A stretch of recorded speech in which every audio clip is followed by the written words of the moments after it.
Africa Leap Events, en collaboration avec la Place du Souvenir, l'IA de Dakar, le groupe Africa Global Logistique AGL, Etika, vous présente la balade des génies. La balade des génies.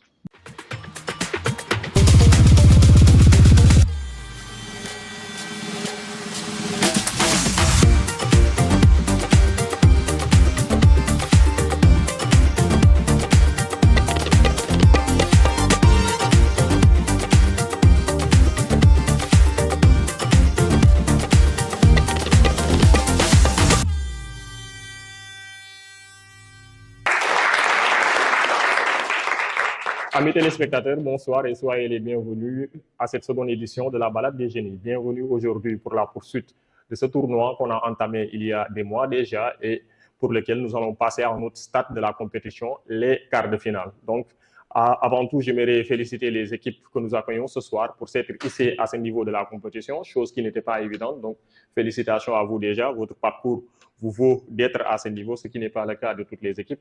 Et bonne chance également pour les joutes qui vous opposeront dans quelques minutes maintenant. Aujourd'hui, nous accueillons deux équipes de talent, deux équipes qui se sont brillamment illustrées au tour précédent, ce qui leur vaut d'ailleurs d'être ici à ce niveau de la compétition en quart de finale. Je vous nomme bien entendu le lycée John Fitzgerald de Kennedy à ma droite, sous vos applaudissements s'il vous plaît. Mais également les cours Anne-Marie Javoué à ma gauche, sous vos applaudissements s'il vous plaît. Nos deux équipes talentueuses s'affronteront aujourd'hui autour d'un sujet qui est pour le moins excellemment formulé, un sujet qui aura trait à l'Afrique. Nous parlons aujourd'hui de l'Afrique, mais de l'Afrique dans le monde. Le sujet est libellé en ce qu'il suit. L'Afrique tire-t-elle vraiment profit de la mondialisation? Alors, l'équipe du lycée John Fitzgerald de Kennedy défendra l'affirmative et l'équipe des cours Anne-Marie Javoué défendront la négative. Imaginez un continent riche en ressources naturelles, culturelles et humaines. Un endroit où la tradition rencontre l'innovation. Ce continent n'est rien d'autre que l'Afrique. Honorable membre du jury, Auguste Assemblée, bonsoir. Je me nomme Fatou Diao, élève en classe de TS2 au lycée John Fitzgerald Kennedy. Et je suis là aujourd'hui pour défendre par l'affirmative le thème qui m'a été soumis, à savoir l'Afrique tire-t-elle vraiment profit de la mondialisation à travers des arguments greffés d'exemples précis, cohérents et solides. Mais avant d'entrer dans le vif du sujet, je me dois de procéder à une définition conceptuelle des termes clés de notre thème. En premier lieu, nous avons le terme tirer profit de, qui veut dire tirer bénéfice de quelque chose ou d'une situation. Et en second lieu, nous avons un autre terme qui est le plus important, l'essence même de notre thème, à savoir la mondialisation. La mondialisation peut être définie comme étant une toile d'araignée géante tissant des liens entre les continents. C'est un processus d'intégration économique, culturelle et politique à l'échelle mondiale, accélérée par les avancées technologiques. Pour l'Afrique, cela signifie une intégration plus profonde, une plus grande mobilité des idées, des capitaux et des technologies. Contrairement aux idées reçues, l'Afrique bénéficie largement de la mondialisation et je vais démontrer cela en deux piliers. En premier lieu, nous pouvons mettre en exergue la croissance économique et les investissements directs étrangers. Comme vous le savez, le rapport publié par le CNT, le UNCTAD, World Investment en 2019, soutient que, je cite, les investissements directs étrangers ont significativement augmenté en Afrique, passant de 10 milliards de dollars en 2000 à 46 milliards de dollars en 2019. Ces investissements sont concentrés dans des secteurs vitaux comme les infrastructures, les énergies renouvelables et les technologies de l'information, stimulant ainsi la croissance économique. Fin de citation.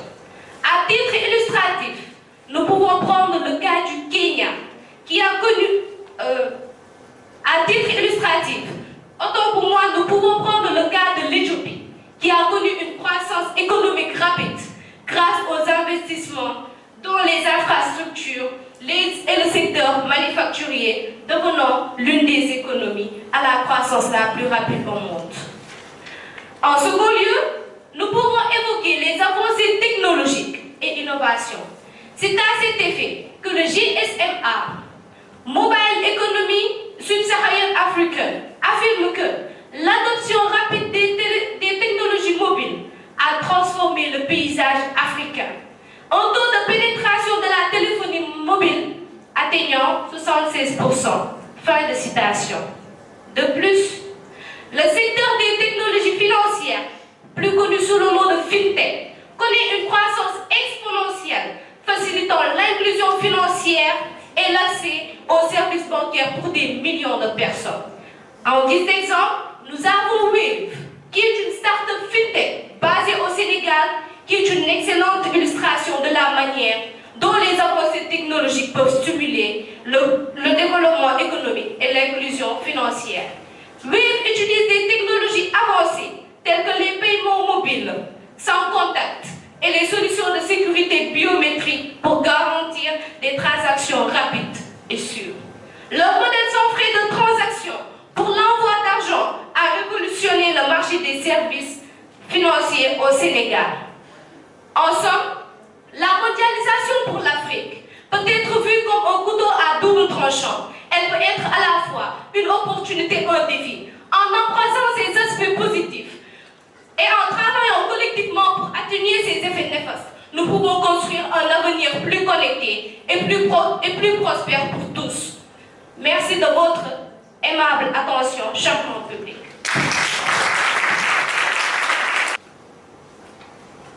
Sur la balance de la mondialisation, une tête d'enfant du tiers-monde pèse moins lourd qu'un hamburger.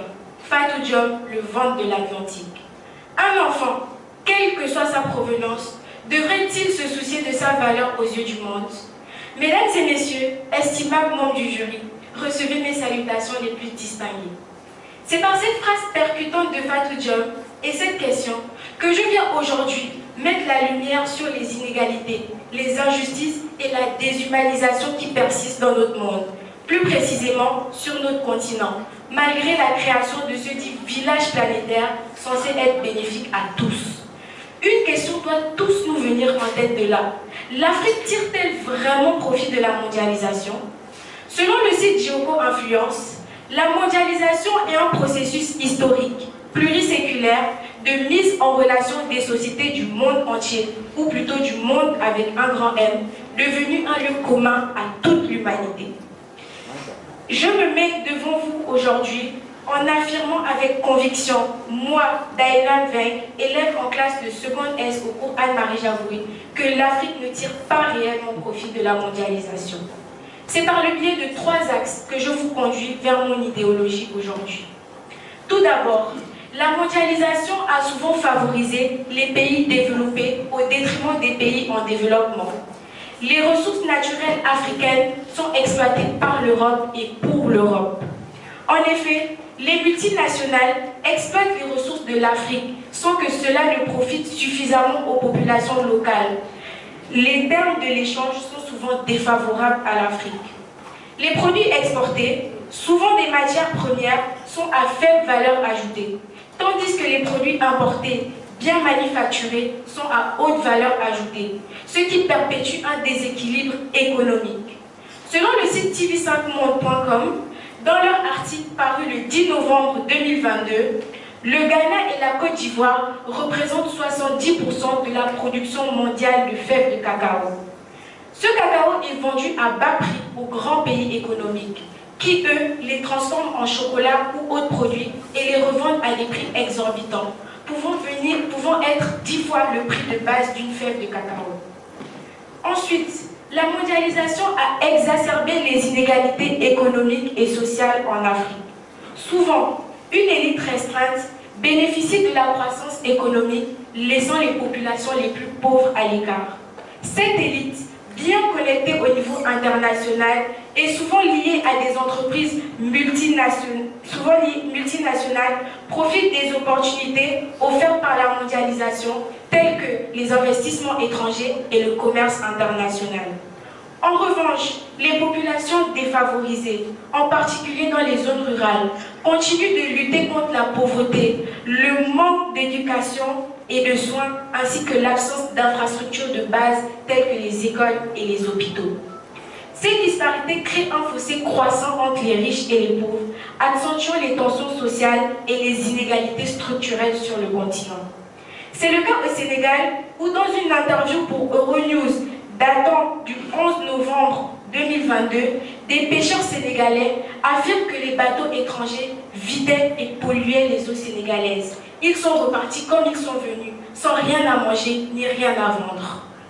Enfin, les barrières non tarifaires qui peuvent significativement limiter l'accès des produits africains aux marchés internationaux. Ces barrières comprennent des réglementations sanitaires et phytosanitaires, des normes techniques, des quotas d'importation, des procédures douanières complexes et des exigences en matière d'emballage et d'étiquetage. L'Afrique est un important exportateur de produits agricoles tels que le café, le cacao, les fruits et les légumes. L'Union européenne est l'un des principaux marchés de ces produits. Cependant, de nombreuses barrières non tarifaires posent un défi aux exportateurs africains. Un exemple concret est celui des mangues du Mali, un important produit d'exportation pour le pays. Les exportateurs maliens ont souvent du mal à se conformer aux normes phytosanitaires de l'Union européenne, beaucoup trop complexes et trop élevées pour eux. En particulier, en ce qui concerne les résidus de pesticides et les exigences de traitement contre les mouches des fruits. Ces obstacles ont parfois conduit à des refus d'entrée de leurs produits sur le marché européen, entraînant des pertes financières significatives, mais aussi des pertes en nourriture, alors que beaucoup de phénomènes existent.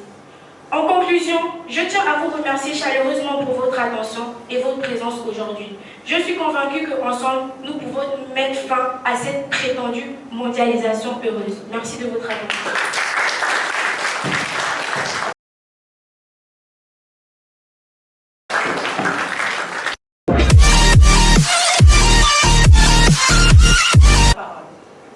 La parole est un fruit dont l'écorce s'appelle bavardage, la chair éloquence et le noyau bon sens.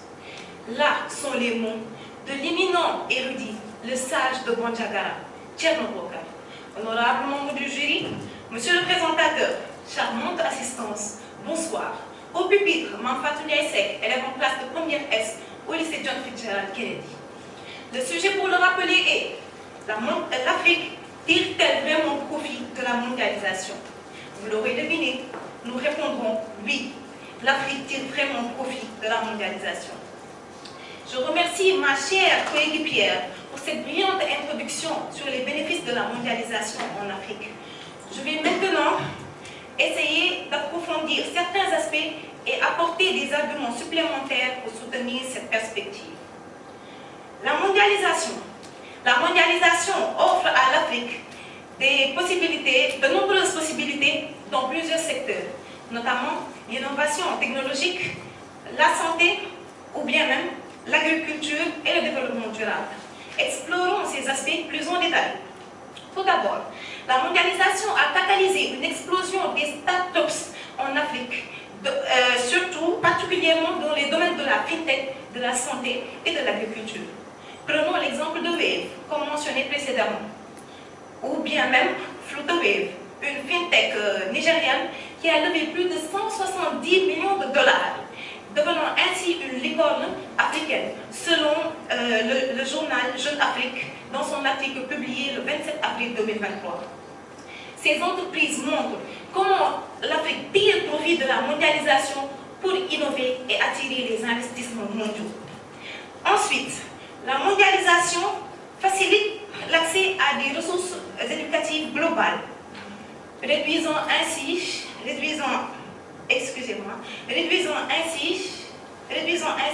barrières à une éducation de qualité. Ces ressources sont accessibles à tous les Africains disposant d'une connexion Internet. Les plateformes d'apprentissage en ligne, comme Coursera ou bien même EDX, offrent des cours de grandes universités accessibles à tous les Africains possédant une connexion Internet. À titre illustratif, nous avons l'université numérique Cheikh Hamidou Kane, ex-UVS, qui profite de ces ressources pour enrichir son offre académique. Aussi, l'importation de technologies vertes et de savoir-faire pour l'Afrique, contribuant ainsi à la lutte contre le changement climatique, mais aussi à la transition énergétique, est possible aujourd'hui grâce à la mondialisation. Nous avons l'exemple du Maroc, qui est aujourd'hui un des plus grands leaders en termes de ressources renouvelables énergétiques en Afrique. Et ceci est grâce à la construction de la centrale solaire, autant pour moi, à Nour, créée à Ouarzazate. Ce projet, soutenu par des investissements internationaux, montre à quel point la mondialisation peut intervenir pour aider à résoudre des problèmes environnementaux critiques. Il est également important de souligner que la mondialisation a stimulé une croissance économique ainsi que l'émergence d'une classe moyenne africaine, augmentant la consommation et les opportunités économiques sociales. Des pays comme le Kenya et l'Afrique du Sud ont vu une croissance significative de leur classe moyenne, créant un marché intérieur dynamique pour les biens et les services. Cela attire les multinationales et favorise les investissements locaux. Certains nous diront, oui certains comme mes chères co-débattrices, que la mondialisation accentue les inégalités. Cependant, il ne s'agit pas seulement de la mondialisation elle-même, mais de la manière dont elle est gérée. Avec des politiques justes et équitables, les bénéfices peuvent être répartis plus équitablement. En résumé, l'Afrique tire véritablement profit de la mondialisation à travers l'innovation technologique, l'accès à l'éducation, mais aussi le développement durable et la croissance économique. Ces arguments montrent que malgré certains défis et inégalités, l'Afrique tire des bénéfices significatifs de la mondialisation, contribuant à son développement économique et social. Ainsi s'achève le déroulement de mon discours. Charmante Assemblée, merci de votre aimable attention. La mondialisation prétendue heureuse mène à tout le contraire d'une société mondiale. Elle transforme le monde en une arène où des sociétés atomisées s'affronteront dans une guerre qui ne restera sans doute pas simplement commerciale, déclare Dominique Méda en 1999. Chers élèves, je vous adresse mes plus distinguées salutations. Je me présente, Ivana Toupan, élève en classe de seconde S au cours Anne-Marie Chapeau. Avant de commencer, permettez-moi de vous interroger sur 2 points. Êtes-vous, ou plutôt, sommes-nous vraiment sûrs des impacts qu'a la mondialisation en Afrique? Avons-nous la conscience tranquille, rien qu'en se demandant si l'Afrique bénéficie réellement des offres qu'elle apporte à cette dernière? La question, elle reviendra sans cesse. L'Afrique tire-t-elle vraiment profit de la mondialisation? Devant vous à cet instant, je vous réponds non, non, et encore une fois non. L'Afrique n'y tire guère profit. Je m'explique. En Afrique, de nombreux pays souffrent d'un manque d'infrastructures de transport, ce qui entrave le commerce international autant pour moi. Par exemple, le manque de routes de qualité et de ponts efficaces peut rendre les échanges commerciaux coûteux et complexes. Nos infrastructures sont insuffisantes. Celles de commerce et de communication limitent la compétitivité des entreprises africaines sur le marché international. Dans l'article intitulé « How Globalization Works and Doesn't Work in Africa », publié sur le site knowledge@wharton le 14 janvier 2005, le personnel de Knowledge at Wharton discute des défis que pose la mondialisation en Afrique, tout en mettant en évidence les bénéfices limités pour la majeure partie de la population africaine. À cela, nous pouvons ajouter que les barrières commerciales, telles que les droits de douane élevés ou les quotas d'importation, peuvent entraîner les exportations africaines vers les marchés mondiaux. Les subventions agricoles dans les pays développés rendent difficile la compétition des produits agricoles africains sur le marché international. Des initiatives telles que la zone de libre-échange continentale africaine, c'est-à-dire la ZLECAF, visent à réduire les barrières commerciales entre les pays africains, mais leur mise en évidence reste encore un défi. De plus, Les industries en Afrique peuvent avoir du mal à rivaliser avec les produits importés en raison des coûts de production élevés et des technologies moins avancées. Les barrières tarifaires et non tarifaires peuvent protéger temporairement ces industries, mais à long terme, elles peuvent limiter l'amélioration et la compétitivité ainsi que l'efficacité. Ainsi, l'Inde et la Chine inondent le marché africain. À l'exemple, selon l'Organisation mondiale du commerce, dans leur rapport sur les relations entre la Chine et l'Afrique, sur leur site publié en 2008, la Chine intègre plus de 106 milliards de marchandises en Afrique. De surcroît, la majeure partie des pays africains sont endettés et dépendent donc de l'aide étrangère. Le cas du Malawi. Une part significative du budget national du Malawi provient de l'aide étrangère. Selon le site trésoréconomique.gouv, dans leur article Fiche du Malawi, publié en mai 2023, la majeure partie du budget, c'est-à-dire 40%, était financée par des donateurs internationaux. Enfin, les revenus de la mondialisation sont souvent inégalement répartis. Le Nigeria est l'un des plus grands producteurs de pétrole en Afrique et le delta du Niger en est la source principale de production. La découverte de pétrole a attiré de nombreuses nations, qu'elles soient européennes, asiatiques ou même américaines, à venir nous dépouiller. Elles nous dépouillent, elles en gagnent quelque chose. Nous, qu'est-ce qu'on en gagne? Rien. L'afflux massif de revenus pétroliers a conduit à une corruption généralisée. Les élites politiques et économiques ont souvent détourné les fonds destinés au développement et aux services publics. Par exemple, selon le rapport de Transparency International publié en 2021 sur leur article intitulé The Global Coalition Against Corruption, des milliards de dollars de revenus pétroliers ont été détournés par des fonctionnaires corrompus. À présent, laissez-moi vous démontrer l'avantage dont jouit l'Afrique sous les propos de la mondialisation. Ce silence que je viens de marquer illustre parfaitement les bénéfices que l'Afrique jouit de la mondialisation, c'est-à-dire le néant, encore le néant, toujours le néant.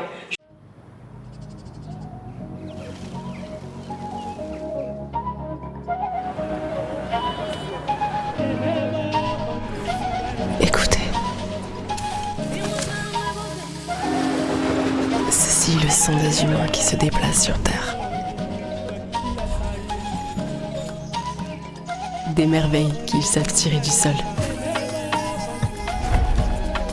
Entendez le chant de l'aventure.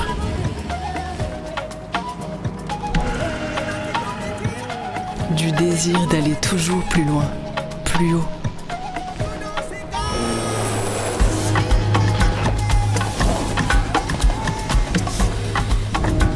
De la force d'un réseau qui alimente jusqu'au cœur de l'Afrique pour qu'il batte, jour après jour, toujours plus fort. Elle est la mer, elle est le port, elle est le rail, elle est la route. Elle se part de 1000 couleurs, de 1000 chants, de 1000 sourires. Elle est la logistique du continent africain. Elle est la force d'une entreprise au savoir-faire centenaire. Elle est AGL.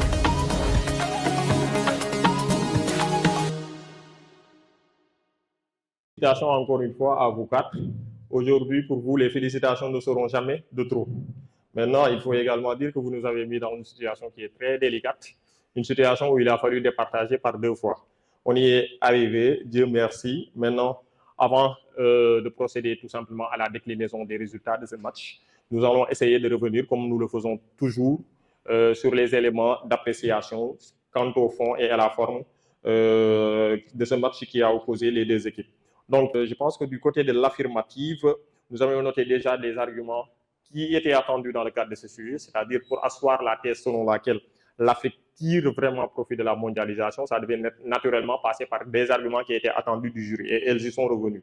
La croissance que génère la mondialisation au niveau africain, mais également et surtout les investissements directs et étrangers. Je pense que ça, c'est le premier avantage, le premier profit de l'Afrique par rapport à la mondialisation. La mondialisation a favorisé tout simplement le développement vers l'Afrique de ces investissements directs étrangers et une des débatteuses est revenue là-dessus en faisant état de l'augmentation du volume de ces investissements directs étrangers-là d'une année à une autre par le biais de la mondialisation. Également, l'autre argument sur lequel nos débatteuses du lycée John Fitzgerald Kennedy sont revenus concernait les avancées technologiques. Donc, plus globalement, on pouvait parler ici, comment dirais-je, d'échanges technologiques, parce que l'Afrique est un peu, en quelque sorte, l'enfant pauvre au niveau technologique dans le cadre mondial. Et donc, la mondialisation a favorisé là cet échange de technologies.